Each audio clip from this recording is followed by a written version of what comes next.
Hello नमस्कार, जय हिंद साथियों। मैं उमा शंकर गुप्ता आप सभी का स्वागत करता हूं आपके अपने YouTube channel Shri Rama academy में। साथियों, लास्ट सेशन में हम लोगों ने एमपीपीएससी मेंस के सिलेबस के अकॉर्डिंग जो पेपर नंबर 3 है, साइंस एंड टेक्नोलॉजी, विज्ञान और प्रौद्योगिकी, उसकी एक श्रृंखला शुरू किए हुए थे, जिसमें हम लोगों ने फिजिक्स यूनिट नंबर 1, उसमें हम लोगों ने यूनिट एंड मेजरमेंट, मापन एंड मात्रक, ये हमने देखा था। साथ ही साथ विमीय सूत्र, किस तरीके से हम किसी राशि, भौतिक राशि का विमीय सूत्र निकालते हैं, कितनी विमाएं होती हैं यह जानने के लिए, उसे भी डायमेंशनल फॉर्मूला, उसे भी हम लोगों ने बढ़िया से देखा था। आज के इस सेशन में हम लोग उसी के आगे भौतिकी के जो भाग हैं, 6 भाग थे, उसमें जो एक पहला भाग यांत्रिकी है, यांत्रिकी को हम लोग आज समझेंगे। ठीक, या मैंने आपको फर्स्ट सेशन में ही बताया था कि यांत्रिकी के अंतर्गत गति, गति के नियम, बल, कार्य, ऊर्जा, शक्ति, ये सारे टॉपिक्स हम लोग मैकेनिक्स, यांत्रिकी के अंतर्गत पढ़ेंगे। ठीक, तो शुरू करते हैं। क्या होती है यांत्रिकी? तो यह भौतिकी की ही एक शाखा है, ठीक है, जिसके अंतर्गत हम किसी भी पिंड पर जब हम बल आरोपित करते हैं, किसी भी वस्तु पर बल लगाते हैं, तो उसमें कुछ चेंजेस आते हैं, उसके व्यवहार में कुछ परिवर्तन होता है। इसी का अध्ययन करना ही यांत्रिकी कहलाता है। ठीक है, तो यांत्रिकी की 2 शाखाएं हैं, एक स्थैतिकी और एक गतिकी। क्या मैंने बोला कि पिंडों पर बल लगाने या विस्थापित करने पर उनके व्यवहार का अध्ययन करना ही यांत्रिकी कहलाता है। यह 2 भागों में डिवाइड है, एक स्टैटिक्स और दूसरा डायनामिक्स। स्थिर अवस्था में अगर वस्तु है तो स्थैतिकी यांत्रिकी कहलाएगा, और अगर गतिशील अवस्था में है तो गतिकी यांत्रिकी कहलाएगा। ठीक, आज हम लोग गति के नियम पर चर्चा करेंगे। ठीक, फिर अगले लेक्चर में बल, कार्य, ऊर्जा, शक्ति को हम लोग देखेंगे। ठीक है, तो गति क्या होती है? गति क्या होता है? मोशन। ठीक, समय के साथ जब हम किसी वस्तु के सापेक्ष किसी दूसरे पिंड या वस्तु के स्थिति में परिवर्तन देखते हैं तो हम बोलेंगे कि वह वस्तु गति की है, गतिमान है। आप इसे समझिए, 2 वस्तुएं हैं।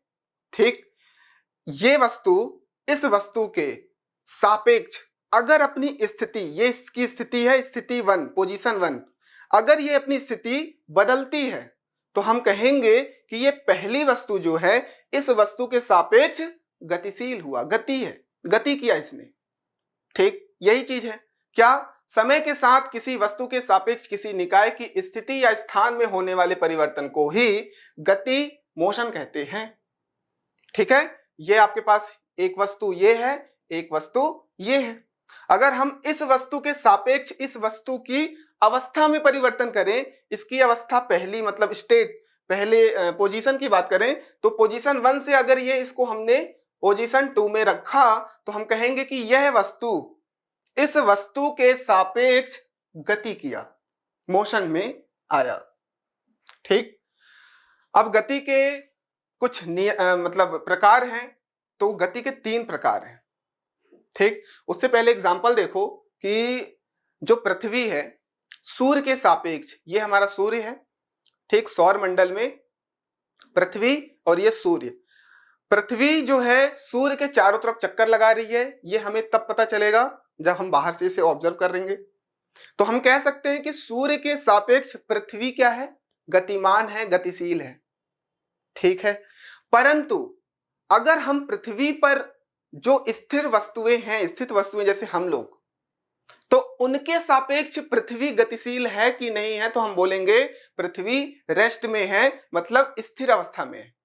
हम लोग या फिर कोई भी वस्तु जो पृथ्वी पर स्थित है, इसके सापेक्ष, हमारे सापेक्ष हमको क्या पृथ्वी गतिशील दिखाई दे रही है क्या? हमको तो यही फील होता है ना कि पृथ्वी रुकी हुई है, हमें फील ही नहीं होता है।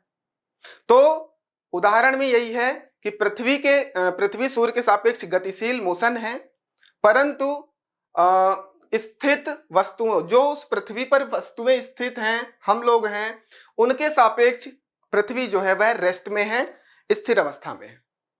इस तरीके से आप सापेक्ष विथ रिस्पेक्ट टू किसी वस्तु के हम देख सकते हैं। ठीक, अब आती है बात गति के प्रकार हैं। गति के 3 प्रकार हैं। ठीक, मतलब कोई वस्तु 3 तरीके से गति कर सकती है। या तो वह एक विमा, एक डायमेंशन में गति करे, मतलब एक विमीय गति, 1 डायमेंशनल मोशन, या फिर द्विविमीय गति, 2 डायमेंशनल मोशन, या फिर त्रिविमीय गति, 3 डायमेंशनल मोशन। क्या होता है इसे हम लोग समझते हैं। ठीक, इसे समझना जरूरी है, अंडरस्टैंडिंग पोर्शन है, थोड़ा सा आप लोग ध्यान दोगे। चलो, आप लोगों ने थोड़ा सा एक्स एक्सिस, वाई एक्सिस और जेड एक्सिस थोड़ा बहुत पढ़ा होगा। ये सारे एक्सिस एक दूसरे के परपेंडिकुलर होते हैं, मतलब 90 डिग्री पर अवस्थित होते हैं। 90 डिग्री पर होते हैं। ये 90 डिग्री, ये एक्स एक्सिस है हमारा, ये वाई एक्सिस है और ये जेड एक्सिस है। ठीक, तो यहां पे एक्स एक्सिस वाई एक्सिस के 90 डिग्री पर है, यहां पे वाई एक्सिस जेड एक्सिस के 90 डिग्री पर है और एक्स एक्सिस जेड एक्सिस के 90 डिग्री पर है। ठीक, ठीक है। अब यहां पर हम लोग बात कर रहे हैं कि किसी वस्तु का मोशन, किसी वस्तु की गति कितनी प्रकार की होती है, तो 3 प्रकार की होती है। अगर वह वस्तु स्ट्रेट लाइन मोशन में है, एक दिशा में गति कर रहा है, जैसे कि अगर मान लेते हैं वह एक एक्सिस में गतिशील है, जैसे कोई एक वस्तु ये हमने ले लिया, ये वस्तु इस तरीके से मोशन में है, मतलब एक्स एक्सिस में मूव किया, एक्स एक्सिस को छोड़ करके ये कहीं पे भी मूव नहीं किया, या एक्स एक्सिस पे या एक्स एक्सिस के समानांतर पैरेलल, या फिर वाई एक्सिस में या फिर जेड एक्सिस में कोई वस्तु एक दिशा में, एक रेखा में, एक सरल रेखा में गति करता है, तो उसे बोलेंगे कि वह एक विमीय गति है। और इस गति को हम क्या बोलेंगे? सरल रेखीय गति। सरल रेखीय गति। ठीक, सरल रेखीय गति मतलब एक विमीय गति। ये किसका एग्जाम्पल है? एक विमीय गति का। क्या इतनी बात समझ में आ रही है कि कोई भी वस्तु, आप कोई भी वस्तु अगर स्ट्रेट लाइन मोशन है, सरल रेखीय गति है, तो उसे हम लोग कहेंगे कि वह 1 डायमेंशनल मोशन में है, वह 1 डायमेंशन मोशन में है। अब द्विविमीय गति देखो, 2 डायमेंशनल मोशन, उसके लिए 2 एक्सिस की जरूरत होगी, 2 विमाओं की जरूरत होगी। डायमेंशन मतलब विमा। अगर हम लोग बात करते हैं एक्स एक्सिस और वाई एक्सिस दोनों में एक साथ अगर हम बात करें, तो एक प्लेन बनेगा, ये वाला प्लेन, समझो इसे। ये एक दीवार सी बन गई, ये दीवार है, समझ गए। अब इस प्लेन में मोशन अगर जो होगा वह द्विविमीय गति या 2 डायमेंशनल मोशन कहलाएगा। एग्जाम्पल समझो कि अगर आपके पास कोई एक लिजर्ड है, एक छिपकली है जो दीवार में मोशन में है, तो उस गति को हम बोलेंगे द्विविमीय गति है। ठीक है, क्यों? क्योंकि उसमें वह स्ट्रेट लाइन में नहीं मोशन में आता है, वो कहीं पे भी ऐसे मूव करता है, इसलिए वह द्विविमीय गति है। हम लोग जो मूव करते हैं ये धरातल पर, पृथ्वी पर, यह भी द्विविमीय गति है।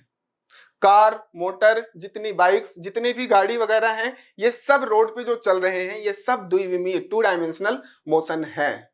ठीक है, आप लोग प्लेन में ही आप मूवीज देखते हो तो आप बोलते हो 2D मूवी है। 3D जब देखने जाते हो तो उसमें क्या होता है, आपको चश्मा दिया जाता है, कोई भी चीज आपको ऐसा फील होता है कि आपकी तरफ आ रहा है, मतलब उसमें थर्ड एक्सिस भी डाली जाती है, तो वो त्रिविमीय 3D मूवी मतलब 3 डायमेंशनल मूवी है वो। वैसे यहां गति की बात कर रहा है, 3 डायमेंशनल मोशन। यहां पे भी 2 डायमेंशनल समझ में आ गया, 1 डायमेंशनल समझ में आ गया, एक विमीय और द्विविमीय। तो द्विविमीय गति कौन सी गति है? तल पर, तल प्लेन गति। ठीक, जैसे कि मैंने बोला छिपकली का दीवार पर चलना, छिपकली की गति। अब त्रिविमीय गति समझो क्या होता है। त्रिविमीय गति ये 2D है ना, 2 डायमेंशनल, द्विविमीय गति।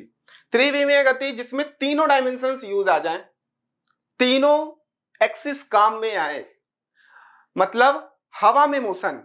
त्रिविमीय गति मतलब हवा में गति करना। Example aeroplane. अगर क्रिकेटर बॉलिंग कर रहा है तो जो बॉल कर रहा है वह आगे भी जा रही है, नीचे भी जा रही है और रोटेट भी हो रही है, तो इस मोशन को हम लोग बोलेंगे, बॉल की मोशन को त्रिविमीय गति ये बॉल की है। एरोप्लेन जो मूव कर रहा है हमारा, एरोप्लेन ऊपर भी गया, आगे भी गया, लेफ्ट राइट, मतलब तीनों विमाओं में वह मूव कर रहा है, तो हम बोलेंगे कि एरोप्लेन का जो मोशन है, हवाई जहाज का जो मोशन है वह त्रिविमीय है। क्या इतनी बात समझ में आ रही है, जिसमें जेड एक्सिस भी यूज में आ जाएगा। तो एक सरल रेखा में गति हो रही है तो वह एक विमीय गति है। एक प्लेन में अगर कोई मोशन हो रहा है, कोई गति हो रही है किसी तल पर, तो वह द्विविमीय है। अगर तीनों विमाओं में अगर गति हो रही है, X axis, Y axis, Z axis, तीनों विमाओं में, तीनों एक्सिस में अगर कोई मोशन हो रहा है तो हम बोलेंगे कि वह त्रिविमीय गति है, 3 डायमेंशनल मोशन है। आई होप समझ में आ गया होगा। ठीक, ये चीज आप लोग नोट कर सकते हो। आगे बढ़ते हैं। अब कुछ महत्वपूर्ण परिभाषाएं हैं। हमने लास्ट सेशन में विस्थापन और दूरी को एक डायग्राम में समझा था। अदिश सदिश है कि दूरी जो है एक अदिश राशि है और विस्थापन एक सदिश राशि है। ये कैसे हमने डिसाइड किया था कि अदिश राशि सिर्फ परिमाण आवश्यक होता है और सदिश राशि में जिसमें परिमाण के साथ साथ दिशा की भी आवश्यकता होती है। तो अभी यहाँ पे इसका आप लोग स्क्रीनशॉट ले लो, मैं एक और डायग्राम के थ्रू समझाऊंगा आपको। ठीक, देखो दूरी और विस्थापन, इस डायग्राम को भी बना लो। जब आप मेंस में आंसर राइटिंग करोगे तो इस डायग्राम को बना लेना, ए बी सी। ठीक, और एक सर्कल ले लो, यहां से स्टार्ट हुआ, ये पी पॉइंट। ठीक, अगर आप लोग मोशन कर रहे हो या किसी वस्तु का मोशन करा रहे हैं, स्टार्ट कहां से हुआ, पॉइंट ए से। यहां पे 2 रास्ते हैं, वस्तु पहले ए से बी में गया, फिर बी से सी में गया, पहुंचना कहां है, पॉइंट सी तक, ए से सी तक। ए से सी तक जाने के 2 रास्ते हैं, पहले बी तक गया फिर सी तक गया, या फिर डायरेक्टली चला गया ए से सी तक। ठीक, तो ये जो लंबा रास्ता है इसे हम कहेंगे दूरी, और जो सबसे न्यूनतम रास्ता है इसे कहेंगे विस्थापन। यही हमने सीखा था। तो आप लोग जो A B plus B C, ये क्या होगी हमारी दूरी, डिस्टेंस, और हमारा डायरेक्टली ए सी क्या होगा, विस्थापन। क्या पढ़ा था हमने विस्थापन, डिस्प्लेसमेंट, कि 2 बिंदुओं के बीच न्यूनतम दूरी, मिनिमम डिस्टेंस, डिस्प्लेसमेंट विस्थापन कहलाती है। ठीक, डिस्प्लेसमेंट न्यूनतम दूरी होगा तो विस्थापन कहलाएगा। ये न्यूनतम है, इससे न्यून हो ही नहीं सकता। क्लियर है। यहां पे देखो, यहां से वस्तु मूव करना चालू किया, करता गया और वापस से पी पॉइंट पर पहुंच गया। तो दूरी की बात करेंगे तो ये पूरा का पूरा रास्ता हमको लेना पड़ेगा। अगर हम लोग दूरी की बात करेंगे तो पूरा रास्ता, जितनी इसकी लंबाई होगी, तो सर्कल की परिधि कितनी होती है, 2 पाई आर परिधि, ये परिधि ही इसकी दूरी होगी। ठीक, और अगर विस्थापन की बात करें इसमें, तो आप बोलोगे जो विस्थापन हुआ वह कितना हुआ, 0। कितना, 0। क्यों? क्योंकि इनिशियल और फाइनल पॉइंट जो है, प्रारंभिक बिंदु और अंतिम बिंदु दोनों ही एक ही पॉइंट है, एक ही बिंदु है, दोनों ही पी पॉइंट है, पी बिंदु है। तो आपको मैंने क्या बोला था, दो बिंदुओं के बीच की न्यूनतम दूरी विस्थापन होती है, डिस्प्लेसमेंट होती है। तो यहां पे दो बिंदु जो हैं, प्रारंभिक बिंदु और अंतिम बिंदु, वह एक ही बिंदु पर है, तो डिस्प्लेस ही नहीं हुई वस्तु, तो हम बोलेंगे डिस्प्लेसमेंट 0, विस्थापन 0। क्लियर?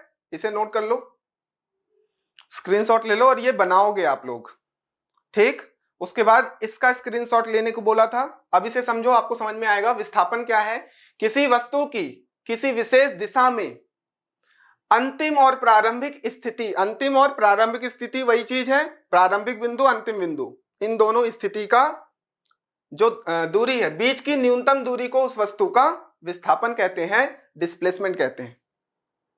इसकी एसआई, अब ये डिस्टेंस डिस्प्लेसमेंट है, ठीक है, तो इसकी एसआई मात्रा क्या होगी, मीटर होगी, इसमें कोई डाउट नहीं है, ठीक। उसके बाद यह एक अदिश राशि है, क्यों? क्योंकि इसमें डायरेक्शन की आवश्यकता है और दिशा के साथ साथ परिमाण दोनों होते हैं। और किसी वस्तु का विस्थापन धनात्मक भी हो सकता है, ऋणात्मक भी हो सकता है और शून्य भी हो सकता है। अभी मैंने दिखाया आपको शून्य कैसे होगा।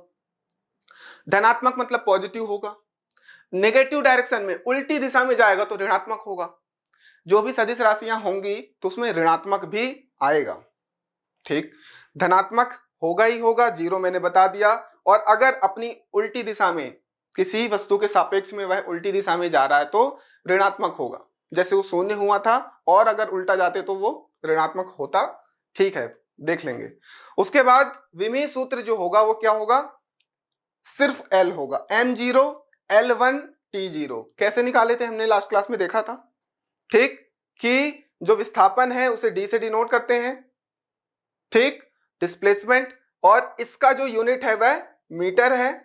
और अगर MLT की बात करें तो यह जो है एक लेंथ को डिनोट करता है, तो हम लोग बोलेंगे m की पावर 0 L1 और t की पावर 0, और दोनों साइड से ब्रैकेट क्लोज कर देंगे। दूरी, डिस्टेंस क्या है, निश्चित समय अंतराल में वस्तु के द्वारा तय किए गए वास्तविक पथ, ये चीज आप नोट करोगे, वास्तविक पथ जो रियल उसकी लेंथ है, रियल लेंथ। कैसे, ये वास्तविक पथ है, ये पूरा घूम के गया है, ये वास्तविक पथ है, तो ये पूरी की पूरी दूरी कहलाएगी, ठीक। डिस्प्लेसमेंट, ये कहीं से भी जाए, डिस्प्लेसमेंट उन दोनों बिंदुओं के बीच का न्यूनतम डिस्टेंस, न्यूनतम दूरी ही डिस्प्लेसमेंट कहलाएगी। बार बार मैं इसलिए बोल रहा हूं आपको याद हो जाए।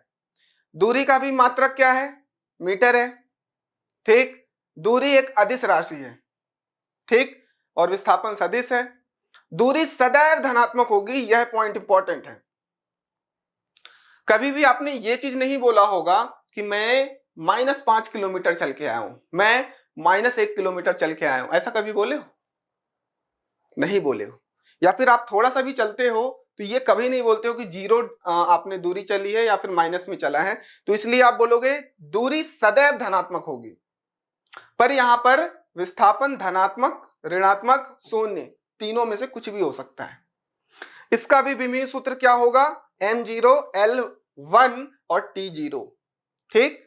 पावर में, घात में m, क्योंकि यहां पे मास कहीं नहीं चाहिए, लेंथ हमको जरूरत है और t की जरूरत नहीं है, तो ये, और आपको मैंने बोला था ये सब मूल राशियां हैं, मूल मात्रक हैं, मूल राशियों के मूल मात्रक हैं, ठीक। मीटर हमारा मूल मात्रक हो गया, दूरी हमारा मूल राशि हो गया। वैसे यहां पे भी विस्थापन हमारा मूल राशि है और मीटर हमारा मूल मात्रक है। 7 मूल मात्रक और मूल राशियां बताई थी मैंने, उस लिस्ट को याद कर लेना, लास्ट क्लास में बताया था मैंने। आगे बढ़ते हैं। जिस तरीके से अभी दूरी और हमने विस्थापन देखा, वैसे ही चाल, स्पीड और वेग, वेलोसिटी को देखेंगे, ठीक। समझो इसे।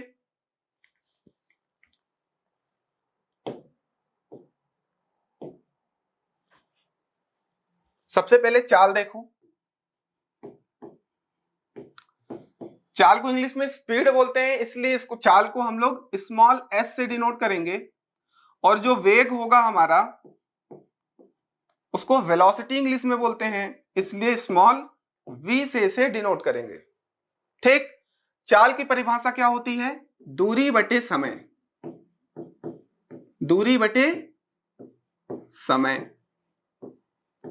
ठीक, वेग की परिभाषा क्या होगी? दूरी की जगह सिर्फ विस्थापन लिखोगे, विस्थापन बटे समय। क्लियर? एकांक समय में तय की गई दूरी चाल कहलाती है, और एकांक समय में तय की गई विस्थापन या डिस्प्लेसमेंट वेग कहलाती है। ये हो गई इसकी डेफिनेशन। ठीक, अब यहां पे दूरी, अगर हम लोग, अब यहां पे डेफिनेशन हो गया और इसका फॉर्मूला हो गया। अब हमें दो चीज और चाहिए, एक तो मात्रक और एक विमीय सूत्र। देखो, दूरी का मात्रक क्या होता है? मीटर, और समय का मात्रक क्या होता है? सेकंड। तो दूरी बटे समय मीटर पर सेकंड, ये हो गई चाल का मात्रक। ठीक, सेम चीज हमारी वेलोसिटी वेग के लिए भी है। विस्थापन को हम लोग मीटर में मेजर करते हैं और समय को सेकंड में मेजर करते हैं, तो हमारा मात्रक जो है मीटर पर सेकंड हो गया वेलोसिटी के लिए, मात्रक भी आ गया हमारा। अब हम लोग निकालेंगे विमीय सूत्र। क्या? विमीय सूत्र किसका? चाल का।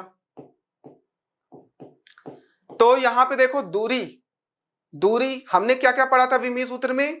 हमने पढ़ा था एम एल टी।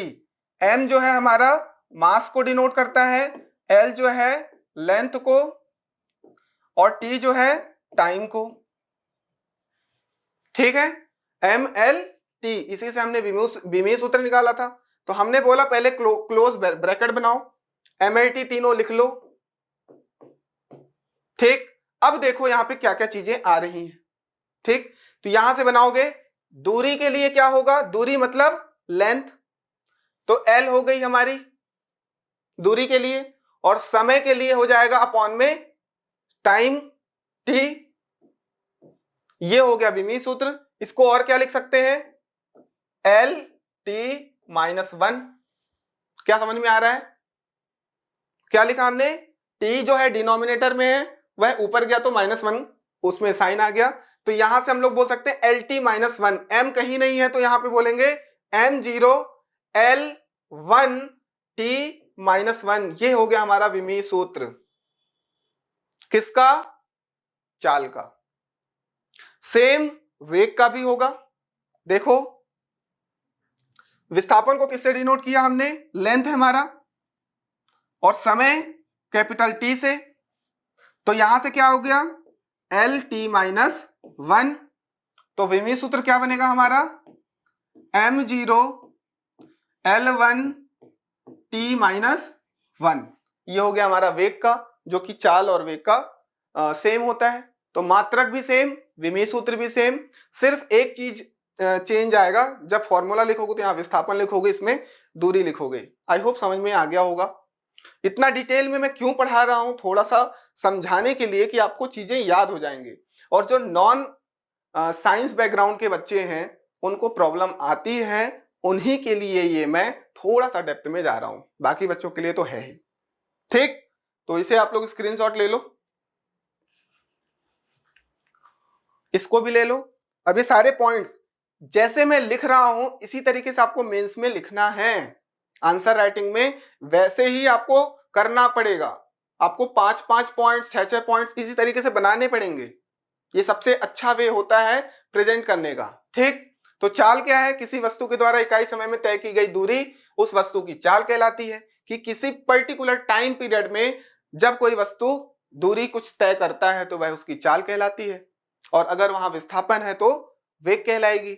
यह एक अदिश राशि है, यह एक सदिश राशि है।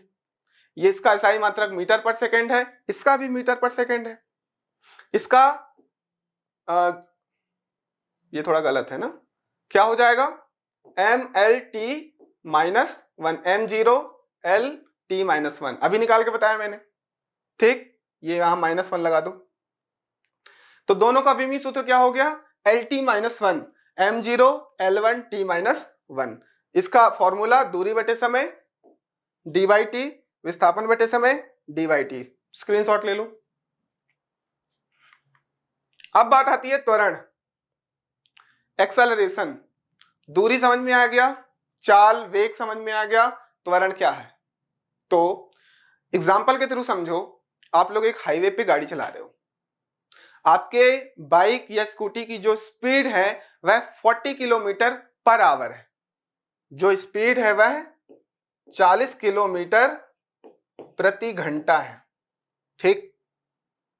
अगर आपके पीछे कोई आपका फ्रेंड बैठा है, उसने आपको फोर्स किया यार गाड़ी को थोड़ा तेज कर, तो जब आपने एक्सेलरेशन लिया, आपने एक्सेलरेट किया गाड़ी को, तो अब आपकी गाड़ी 40 से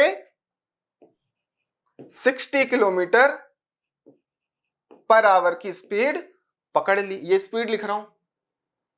तो आपने क्या किया, आपने रेस घुमाया, उस गाड़ी की स्पीड अप हुई। गाड़ी की स्पीड अप हुई मतलब उसके वेग में या उसके चाल में परिवर्तन आया।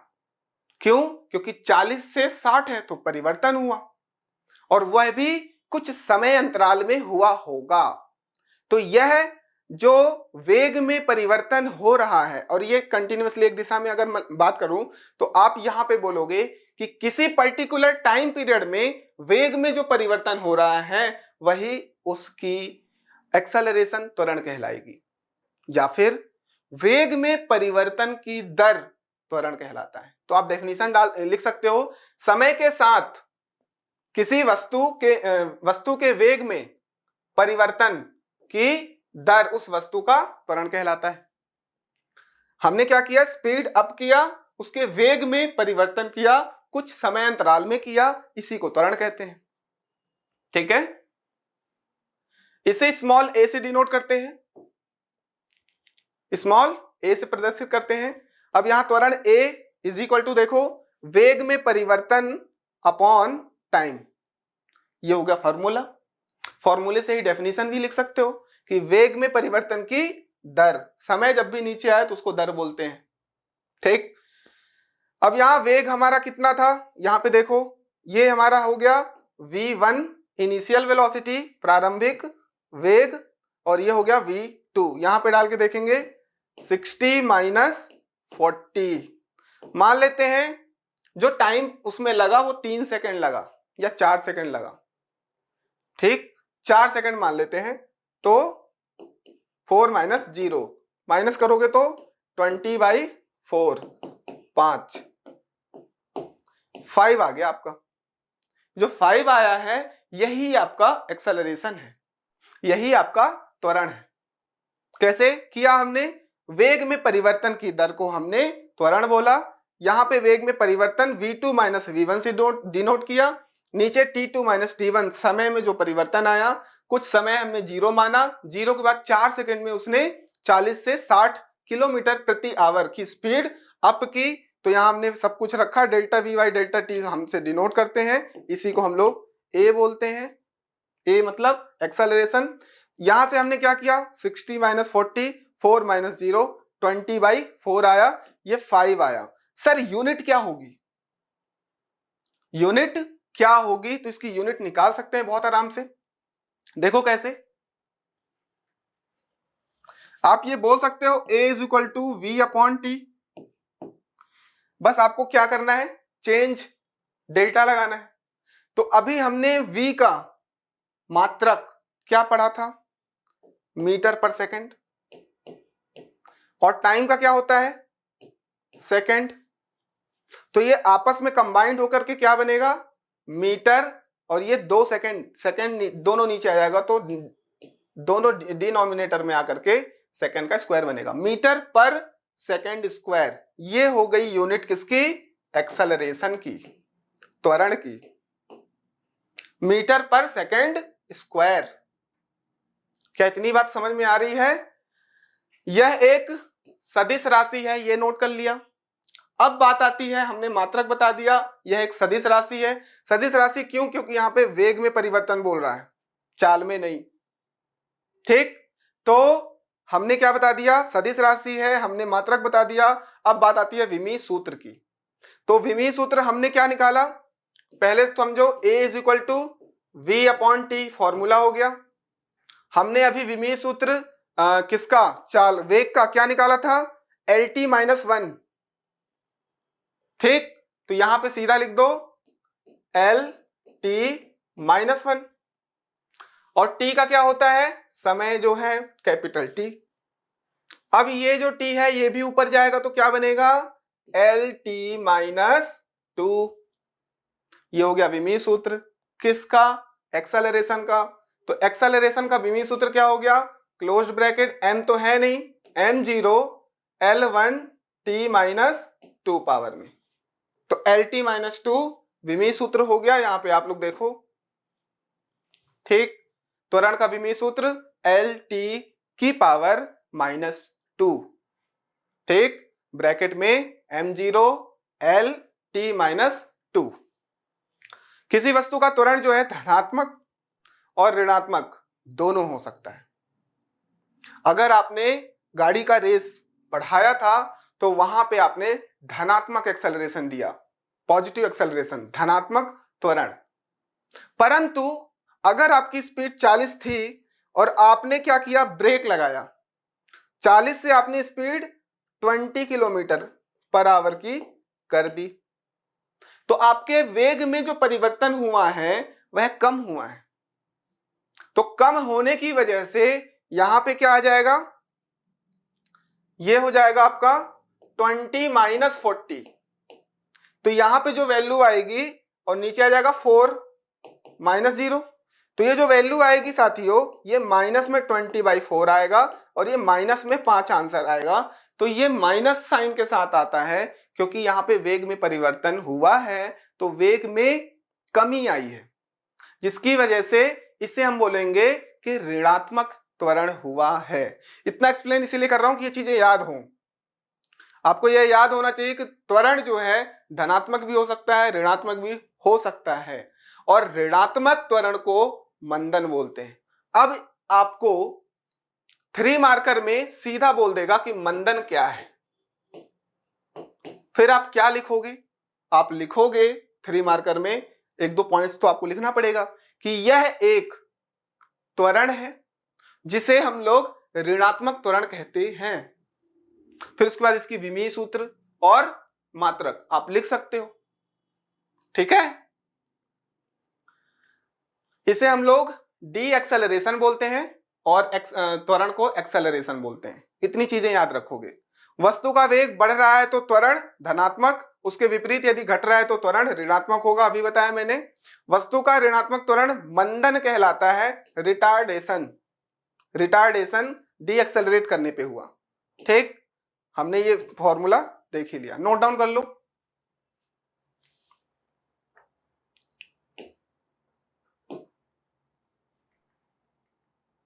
चलिए, तो हमने क्या क्या पढ़ लिया? दूरी, विस्थापन, चाल, वेग, त्वरण, ये सारी चीजें हमने पढ़ ली यांत्रिकी के अंतर्गत। अब हम लोग बात करेंगे किसकी? गति के नियम की, क्योंकि गति हमने पढ़ लिया और गति के प्रकार पढ़ लिए, एक विमीय गति, द्विविमीय गति, त्रिविमीय गति। अब हम लोग बात करेंगे किसकी? गति के नियम की, न्यूटन्स लॉ ऑफ मोशन। इसे आप लोग ध्यान दोगे, हमने प्री में भी इसे कवर किया था, यहां पे भी जरूरत है। न्यूटन ने 3 नियम दिए थे गति का। प्रथम नियम जिसे जड़त्व का नियम कहते हैं, लॉ ऑफ इनर्शिया बोलते हैं। गति का द्वितीय नियम जिसे हम लोग संवेग का नियम कहते हैं, लॉ ऑफ मोमेंटम कहते हैं। गति का तृतीय नियम जिसे क्रिया प्रतिक्रिया का नियम कहते हैं, एक्शन रिएक्शन लॉ कहते हैं। ठीक, इसे आप लोग नोट कर लो। न्यूटन के गति के नियम, फर्स्ट लॉ ऑफ मोशन जड़त्व का नियम कहलाता है, इनर्शिया लॉ कहलाता है।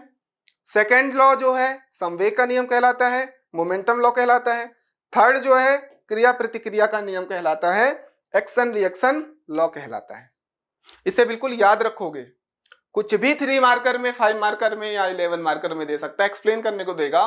गति के सभी प्रकार एक्सप्लेन करिए, गति के सभी नियमों को एक्सप्लेन करिए, तो आप लोग बहुत अच्छे से कर सकते हो। 3 मार्कर में सीधा वर्ड दे देगा जड़त्व क्या है, 3 मार्कर में सीधा दे देगा संवेग का नियम, 3 मार्कर में सीधा दे देगा क्रिया प्रतिक्रिया का नियम। आते हैं ये सारे क्वेश्चंस, तो आपको इसके 3-4 पॉइंट्स पता होना चाहिए। चलिए शुरू करते हैं। न्यूटन की गति का प्रथम नियम, Newton's first law of motion, किससे संबंधित है? जड़त्व से, इनर्शिया से। तो स्टेटमेंट क्या है? स्टेटमेंट किसका? फर्स्ट लॉ ऑफ मोशन का, कि कोई भी वस्तु अगर स्थिर अवस्था में है तो वह स्थिर ही बनी रहेगी, और अगर वह गतिशील अवस्था में है तो गतिशील बनी रहेगी, जब तक कि उस पर कोई बाह्य बल आरोपित ना किया जाए। मतलब स्थिर है तो बाह्य बल लगा करके इसे जब तक छेड़ेंगे नहीं, यह स्थिर बनी रहेगी, ये बोल रहा है। अगर कोई वस्तु मोशन में है, कोई बाह्य बल लगा करके रोका ना जाए, तब तक मोशन में रहेगी। यह इस लॉ का, नियम का स्टेटमेंट है। ठीक, तो इसे ही हम लोग क्या बोलते हैं? जड़त्व का नियम भी बोलते हैं। उदाहरण के रूप में देखो कि एक बस में यात्री बैठे हुए हैं और बस स्थिर अवस्था में। जैसे ही ड्राइवर ने गाड़ी को स्टार्ट करके आगे बढ़ाया, एक्सेलरेट की गाड़ी को, तो क्या होते हैं? यात्री लोग जो हैं पीछे की तरफ गिरते हैं। ऐसा क्यों होता है? अगर गाड़ी चल रही है और अचानक से ब्रेक लगाते हैं तो यात्री आगे की तरफ झुकते हैं, ऐसा क्यों होता है? तो समझिए, इसे थोड़ा सा समझ जाइए ताकि इसमें कंफ्यूजन ना हो। यात्री गाड़ी में बैठे हैं, कोई भी गाड़ी है, कार है, बस है, तो हमारा जो लोअर पोर्शन है, एक लोअर पोर्शन एक अपर पोर्शन, यात्री में मान लेता हूं मैं खुद हूं, ठीक है। अगर लोअर पोर्शन जो है वह बस के, कार के कांटेक्ट में है, और अपर पोर्शन जो है वह फ्री है, स्वतंत्र है। ठीक, जैसे ही बस, रुकी हुई बस एक्सेलरेट होती है तो बस मोशन में आती है, हमारी बॉडी और बस सब स्थिर था, बस मोशन में आई, बस के कांटेक्ट में हमारा लोअर पोर्शन है, यह भी मोशन होने की कोशिश करता है, आगे बढ़ने की कोशिश करता है, तो हम पीछे की तरफ गिरते हैं। और अगर गाड़ी मोशन में है, स्टेबल हो चुके हैं हम लोग, मोशन में है, तो यात्री हम भी मोशन में है। जैसे ही अचानक ब्रेक लगाया गया तो क्या हुआ? बस रुकी, तो लोअर पोर्शन भी बस के साथ रुकने की कोशिश करेगा, लेकिन अपर बॉडी जो है यह मोशन में था, यह क्या होगा? आगे की तरफ झुक जाएगा। ठीक, अचानक से तो रुक नहीं सकता, तो थोड़ा सा आगे झुक करके रुकता है। क्यों? क्योंकि ये मोशन में था। तो इसीलिए हम लोग इसे जड़त्व का नियम कहते हैं। जड़त्व का नियम क्या होता है इसे समझो, ये क्लियर है? जड़त्व का नियम कहता है अपनी अवस्था परिवर्तन के प्रति विरोध।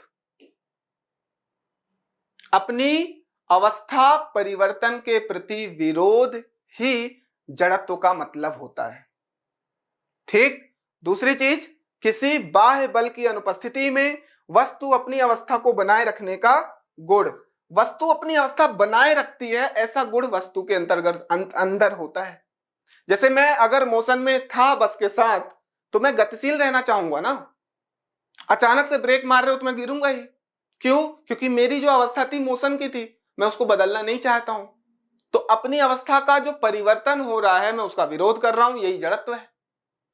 अगर मैं स्थिर था, बस को मैंने चलाया तो मैं स्थिर था, मैं अपनी अवस्था का परिवर्तन नहीं होने दूंगा, उसका विरोध करूंगा। तो जैसे ही आप एक्सेलरेट कर रहे हो तो मैं पीछे की तरफ गिरूंगा ही सही। यही आपके दो प्रकार हो गए जड़त्व के। ठीक, एक हो गया क्या? विराम का जड़त्व, और एक हो गया गति का जड़त्व। यही एग्जाम्पल जो मैंने दिया बस वाला। ठीक, तो बस वाला जो एग्जाम्पल दिया वो गति का जड़त्व है। अभी विराम का जड़त्व देखते हैं। पहले यहां समझो, जड़त्व आता है तो आप क्या क्या पॉइंट्स दे सकते हो? सबसे पहले यही लिख सकते हो कि जड़त्व का अभिप्राय अवस्था परिवर्तन के प्रति विरोध। दूसरा पॉइंट बोलोगे कि बाह्य बल की अनुपस्थिति में वस्तु अपनी अवस्था को बनाए रखने का गुण जो होता है वही जड़त्व कहलाता है।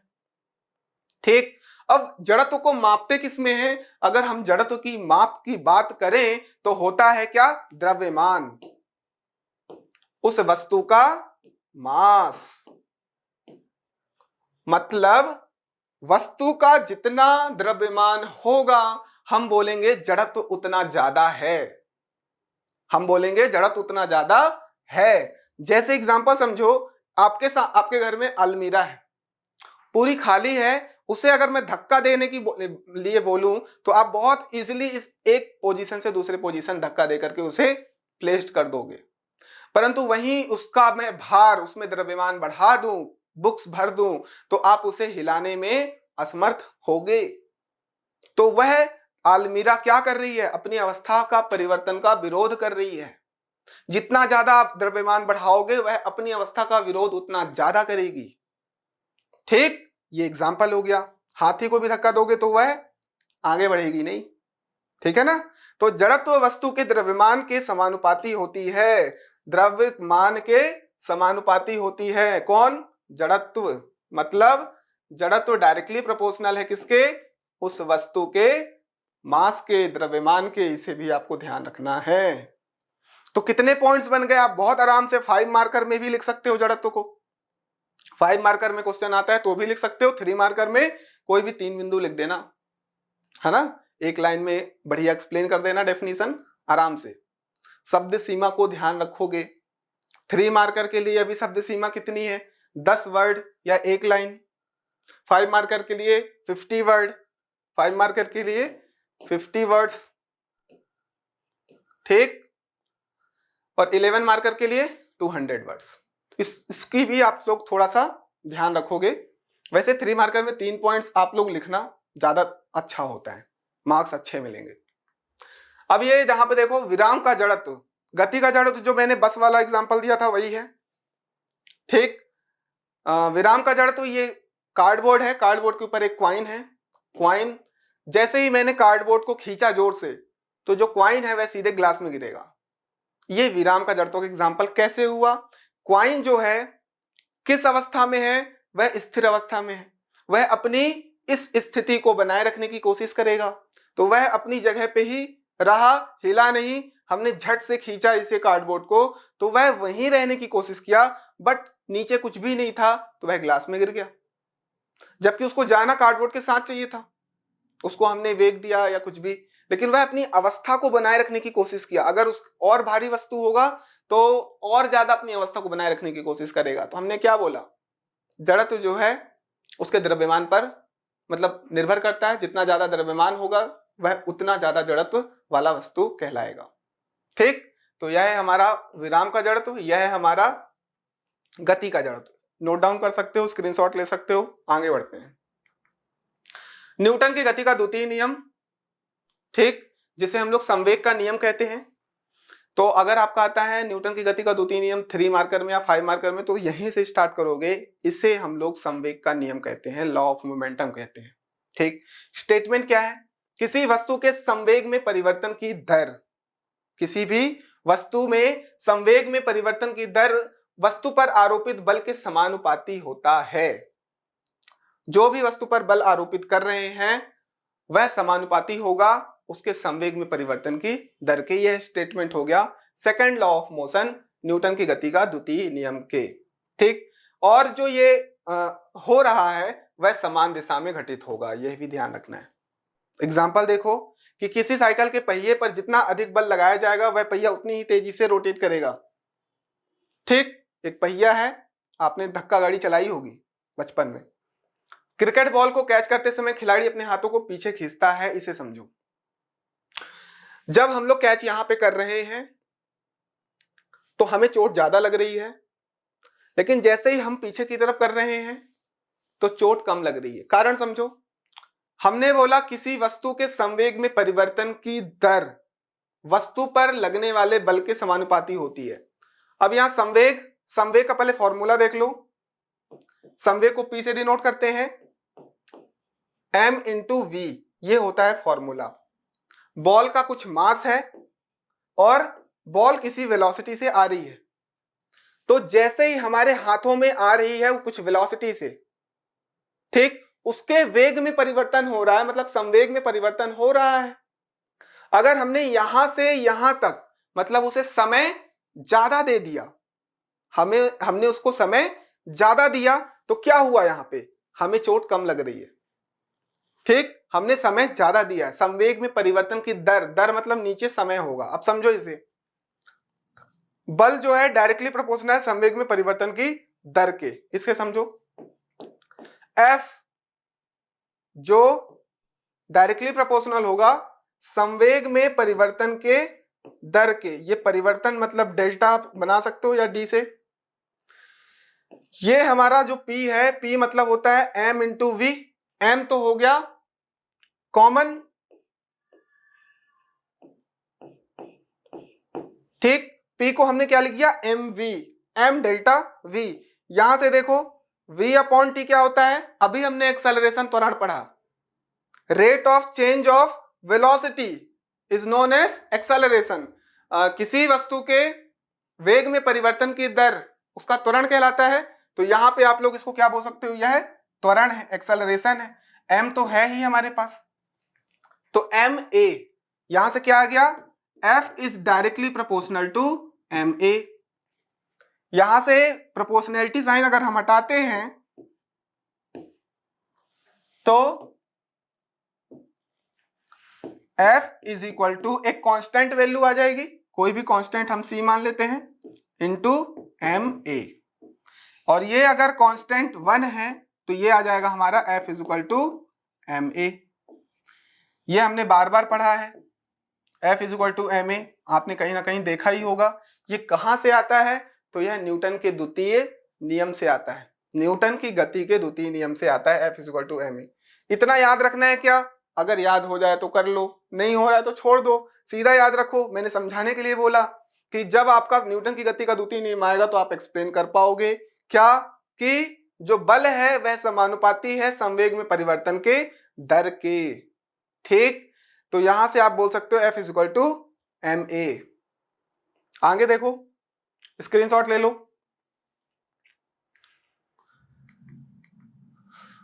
अब यहां पे हमने संवेग की बात की है तो संवेग को अलग से हम लोग पढ़ ही लेते हैं, ठीक, क्योंकि यह भी आपको पूछा जा सकता है। संवेग मतलब मोमेंटम। अभी मैंने पीछे बोला आपको कि P, इसको P से डिनोट करते हैं, और P इज इक्वल टू क्या होता है, M इंटू वी। ये होता है संवेग, मतलब द्रव्यमान गुणित वेग। मतलब द्रव्यमान किसी वस्तु का द्रव्यमान है और उस वस्तु में कुछ वेग है, तो उस वस्तु के द्रव्यमान और वेग में जो गुणनफल होता है उसी को संवेग कहते हैं। तो ये डेफिनेशन हो गया, किसी गतिशील वस्तु के द्रव्यमान तथा वेग के गुणनफल को ही उस वस्तु का संवेग कहते हैं। इसे हम लोग P से प्रदर्शित करते हैं। किसी वस्तु के किसी गतिमान वस्तु के संवेग में उसमें निहित गति की मात्रा की माप, ये आपको याद रखना है। उधर तो ठीक है, P से डिनोट कर दिया और डेफिनेशन हो गई। संवेग में क्या है, वस्तु के संवेग जो है गतिमान वस्तु के गति की मात्रा की माप है। ये गति की मात्रा, क्वांटिटी, कि कोई वस्तु गति कर रहा है, कितनी गति कर रहा है, उसका मेजरमेंट है। ठीक, जैसे बॉल का हमने किया था कि बॉल आ रही थी, अगर हमने समय ज्यादा दे दिया तो बल हमको कम लग रहा है, मतलब हमको चोट कम लग रही है। ठीक है, तो यहाँ पे गति की मात्रा की माप है। उसके बाद संवेग एक सदिश राशि है, हमें यहाँ पे दिशा भी चाहिए, परिमाण भी चाहिए, मैग्नीट्यूड परिमाण को बोला जाता है। संवेग का विमीय सूत्र अभी देखो निकाल के बताते हैं। देखो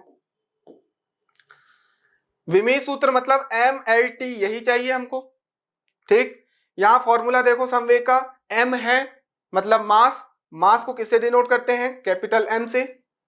और V मतलब वेलोसिटी, वेलोसिटी का फॉर्मूला क्या हमने पढ़ा था, दूरी बटे समय,